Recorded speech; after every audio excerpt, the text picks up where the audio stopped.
5월 31일에 선고되었던 대법원 판례를 소개하려고 합니다. 상가건물 임대차 보호법과 관련된 내용이었는데요.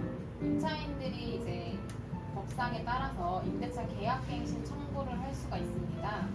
그런데 이때 임대인이 3기 이상의 차임을 연체한 사실을 이유로 계약갱신 요구를 거절을 할 수가 있어요. 네, 그럼 상가가 3기인가요? 네, 맞습니다. 네, 나 요즘 헷갈려 자꾸. 네, 3기. 네. 근데 이 3기 연체 차임을 연체하는 시기가 어느 때를 의미하는 것인지에 대해서 좀 논란이 있었어요. 이거에 대한 대법원 판례 3기의 시기가 어떻게 되는지가 논란이 된다. 네, 그러니까 뭐 언제부터 계산해야 되냐 뭐 이런 거. 그러니까 계약 기간 중 어느 때라도 3기를 밀린 전과 사실만 있으면은 되는지 아니면 계약갱신 요구를 할 당시에 차임이 3기 이상 밀려 있어야 하는지에 대한 견해가 갱신하기 전에 2번 밀렸다가 갱신한 다음에 한 번 밀린 경우도 되냐 뭐 이런 거. 그렇죠. 예를 들어 과거에 3번 밀린 사실이 있지만 이미 연체 차임을 다 지급을 했다. 갱신 요구할 때는 이미 다 됐다. 네. 또 이때도 임대인이 거절할 수 있는 그 사실만으로 갖고 할 수 있느냐? 네, 네. 그러네. 대법원까지 이제 다툼이 계속돼서 올라갔는데 야, 그게 대법원까지. 네. 대단하다. 이제 판례는 임대차 기간 중 어느 시점에 그러니까 그런 3기의 차임을 연체한 사실만 있다고 한다면 설령 계약갱신 요구 당시에 차임을 다 지급한 사정이 있다고 하더라도 임대인이 이제 계약갱신 요구를 거절할 수 있다라고 판시를 했습니다. 그 사실만 있으면 이게 지급을 했다 하더라도 이제 임대차 계약 관계라는 게 임대인과 임차인의 신뢰 관계를 전제로 하기 때문에 임대차 기간 중에 임차인이 3기 이상의 차임을 연체한 사실이 있다라면 그때는 이미 임대인과 임차인 사이의 신뢰가 깨어졌다라고 본 것 같습니다. 그래서 임대인이 계약관계 연장을 받아들여야 할 정도의 신뢰관계가 남아있지 않다라고 판시를 했는데요. 그래서 약간 문제가 되는 게 이제 해지와의 관계인데 임대차 계약 해지 자체도 3기 차임을 연체하면 해지가 가능하지 않습니까? 네. 네, 가능하죠. 그래서 이제 그럼 어떻게 해서 이게 문헌상에 약간 차이가 있더라고요. 3기 연체 시 네. 갱신 거절도 가능하고 즉시 해지에 네, 해지에서 대신하면. 네. 그런데 이게 상가건물 임대차 보호법 규정을 좀 면밀히 살펴보면 갱신 계약 같은 경우, 그러니까 갱신 거절의 경우에는 뭐 3기의 차임을 연체한 경우라고 되어 있는데 해지의 경우에는 차임액이 3기의 차임액에 달하는 때라고 되어 있어서 네. 그러네. 다르네. 네. 다른. 와. 그래서 이제 요거에 따라서 좀 달라지는 게 3기 차임 해지할 당시에는 3기가 연체된 상태에서 해지를 할 수 있고 계약갱신 거절 같은 경우에는 지금 다 밀린 차임이 없다고 하더라도 계약갱신 요구를 거절할 수 있다. 그러면 만약에 6개월이 밀렸는데 이 사람이 3개월분만 줬어. 네. 그러면 그건 해지가 3개월 3개 해지가 가능한 거죠. 만약에 근데 뒤늦게라도 4개월분을 줬어. 그러면 해지는 안 되는 건가? 해지는 안 되는 건데 갱신 거절을 나중에 계약갱신 거절은 할 수 있는. 그래서 좀 그 차이가 있구나. 그래서 이 판례가 약간 비판을 받는 거는 사실 차임 연체가 뭐 엄청 밀리는 경우들도 있지만 임차인분들이 약간 이제 어려워서 뭐 하루 이틀 맞아. 밀리는 경우들이 꽤 많단 말이에요. 근데 이게 사실 엄격하게 따지면은 하루 이틀 밀린 것도 연체에 해당하고 그치. 그러면 이제 횟수를 생각해보면 계약갱신 거절이 가능해지는 경우가 너무 많아지는 또 사실관계가 있어서 비판이 있기도 하고. 근데 제가 봤었을 때는 만약 그런 사건으로 이제 만약 갱신 거절이 일어나가지고 대법원까지 갔다 하면 대법원은 여기서는 저는 임차인 손을 들어줬을 것 같아요. 근데 이 사건 같은 경우에는 좀그 3기에 밀리는 경우가 좀 기간이 있었고 그러다 보니까 그로 인해서 신뢰관계 뭐 왜 돈 안 주냐 차임 안 주냐 그런 분쟁이 있었기 때문에 이제 신뢰관계가 깨졌다고 본 것 같거든요.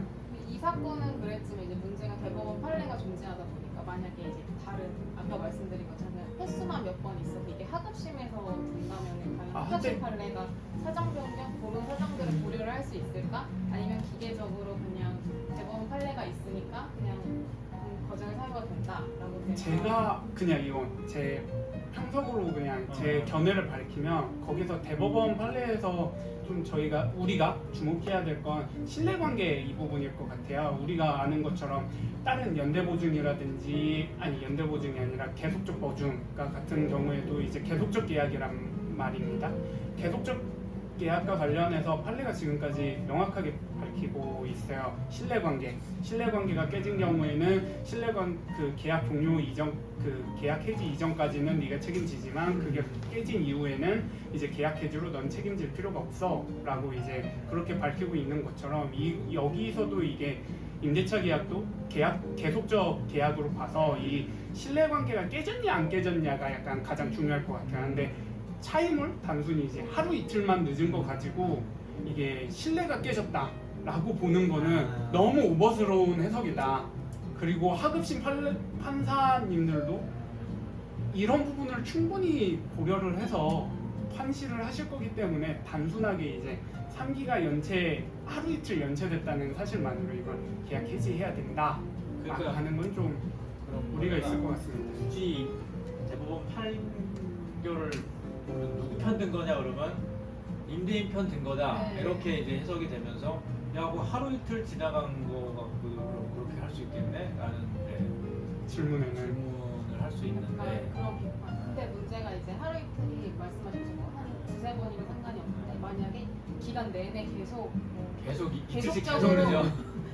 그런 경우는 그럼 신뢰관계가 깨졌다고 볼 것인가 아닌가 이런 거에 대해서 이제 비판을 하는 시각들이 좀 있을 수 있죠. 인정이 될 수 있죠. 네. 하면 제가 그냥 첨가해서 그냥 밝히면은 제가 예전에 했던 임대차 사례 중에 이런 부분들이 있었으면 근데 그분은 그럼에도 불구하고 한 10몇 년을 계속 임대차 관계를 갱신하고 해가지고 유지를 해왔어요. 그래서 그런 걸 보다 보니까 그분이 정작 빡친 데는 이게 하루 이틀 밀린 부분도 나중에 돼서 이제 사건이 되니까 화난 거지 정작 화난 부분은 다른 데에 네. 있더라고요. 네, 신뢰관계가 깨진 데는 다른 곳에 있어요.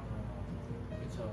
하고 또 만약 그게 문제됐다고 하면 뭐 문자라든지 전화 통화를 해서 왜 하루 이틀 늦게 주냐 하면서 이제 뭐가 있겠죠 경과 과정 중에. 그러니까 이제 그렇습니다. 가장 예민한 거는 이런 경우를 상정해 볼 수 있겠네. 두 번은 아예 늦었고 한 번이 하루 늦은 거야. 한 번이. 그래갖고 이거를 나 갱신 거절하겠다 했더니 야 이씨 하루 늦은 거 같고 한번 이 판사님도 참 애매한 이게 그 대법원 판결을 기계적으로 그냥 갖다 적용을 하면 갱신 거절 맞다 할 수도 있겠지만 또 공 변호사님 말씀처럼 신뢰가 깨졌냐 좀 애매한 문제긴 하다. 네, 이게 좀 네, 구체적 사실에 따라서 좀 많이 달라질 수도 있을 것 같아요. 저는. 근데 이제 좀 그런 부분보다 이제 다른 얘기는 한데 내가 이제 조정위원 들어가고 임대차 사건이 엄청 많잖아요. 그러면은 좀 만약에 이런 경우에도 뭐 퇴거를 해야 되는 상황이야. 법정인 사유는 분명해. 해지됐어.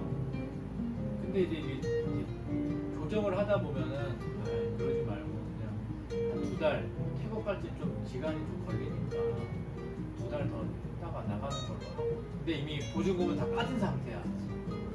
현실적인 부분 고려하셔서 어차피 그 뒤로 계속 소송돼서 공실 나느니 그게 더 낫지 않겠냐, 피해를 최소화하는 거다라고 이제 얘기를 해서 조정을 시키고는 경우들이 있는데,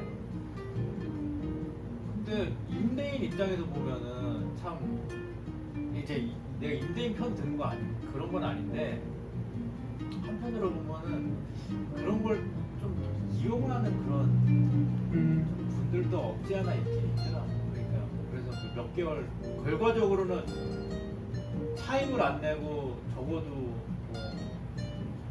몇 달을 더 사는 그런 결과가 되는 경우들도 왕왕 봐서 요즘에 그 임대하시는 분들은 그게 자기님이 아니야 이제 내가 봤을 때 다들 이제 임대차 보호법이 강화가 되다 보니까 그런 부분이 있는 것 같아요.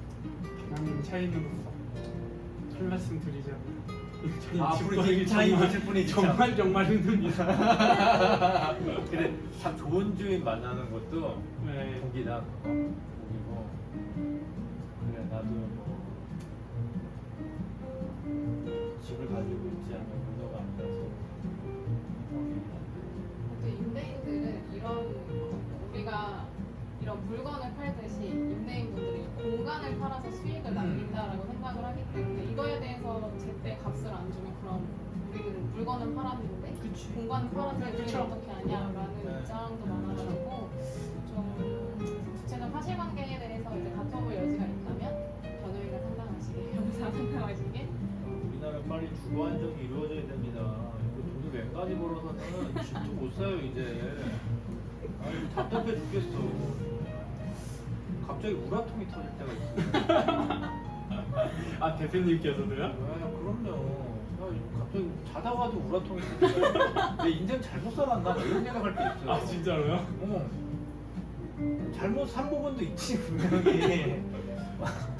아 근데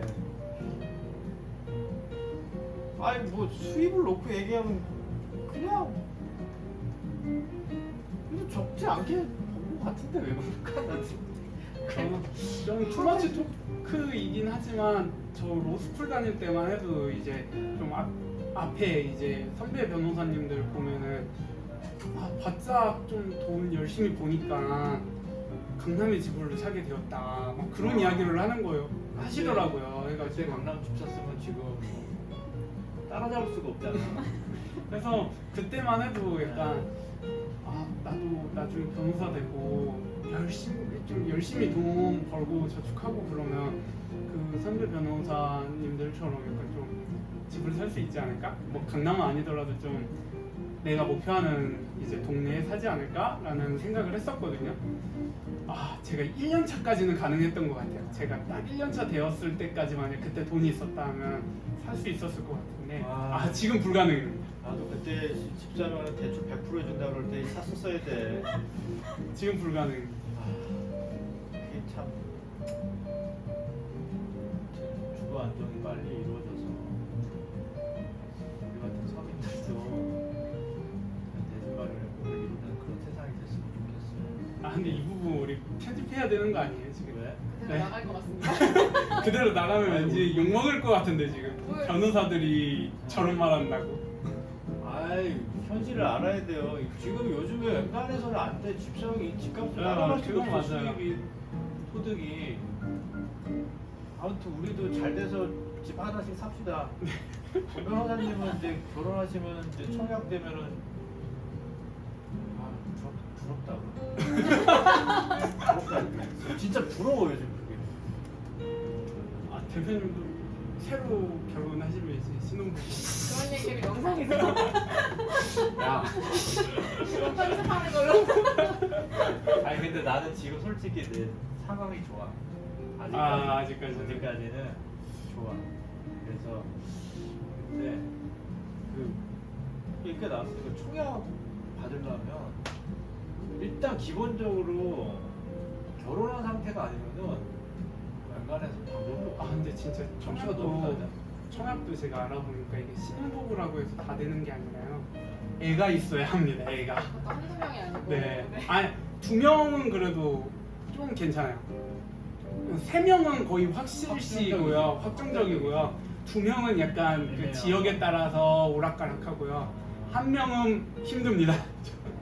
1명은 힘들어요. 네. 그거는 일단 미리 하나 만들어요. 쌍둥이로. 만드는 거지. 이게 참 힘듭니다. 솔직히 말하면 나는 철이 좀 늦게 들어가지고 사실 옛날에 이런 생각을 안 했어. 안 하고 살아서 지금 이 모양 이 꼴이 된 거긴 해. 근데 왜 그러냐면 아까 말한 그분처럼 예전부터 뭐 집 마련이나 나의 어떤 자산에 대한 이런 관념이 있고 그런 걸 준비하셨던 분들은 그렇게 되는데 나는 좀 그 부분은 되게 모자랐던 것 같아. 솔직히 고백하면 벌면 쓰기 바빠갖고 그런 부분이 있었어. 그리고 그분 나도 지금 반성을 하는데 근데 이제 한 가지 좀 아쉬운 거는 지금 이 가파른 상승 속도가 내가 지금부터 뭐 아끼고 절약하고 해서 내 소득을 막 이렇게 해서 예를 들면 이제 나의 근로소득을 모아서 하려고 그러면 불가능한 상태가 네, 이렇게 맞아요. 오니까 이게 맞아요. 허탈감이 오는 이게 사람들의 심리가 그런 거. 네, 그러니까 비트코인은 또 먹고. 그래 내가 지금 그래갖고 얼마나 꼬라박았지. 왜또 비트코인까지? 비트코인 안 하셨잖아요. 다른 거 하셨잖아요. 이더리움파가 나 이더리움파인데 아니 그런 거예요. 그러니까 이제 이게 욕먹을 얘기는 그냥 까놓고 얘기하고 나나 여기 있는 분들이 느낄 정도면은 이 다른 분들은 어떻게? 막말로 권 변호사님 작년에 소득이 적었어? 아니죠. 아니잖아. 안 좋죠. 네. 그게 그렇더라니까. 아무튼 결혼 좀 잘하시고. 네, 열심히 하고 있습니다. 네, 부럽네. 청약 때문에 나 진짜 부럽고 배 아플 것 같아. 변호사님 저 어디 청약 당첨됐습니다 그러면 그래요 축하드립니다. 이러고 뒤돌아갖고 저기는 유주택자고 나는 무주택자야. 아무튼 우리도 셋이 협심해서 많이 봅시다. 네. 오늘 뭐 이거 말비에 또 이렇게 잡소리로 끝났네. 저 이제 오늘은 얘기할 거 없죠? 고민들 하셔야 되니까 고생하셨어요. 네, 재밌었습니다.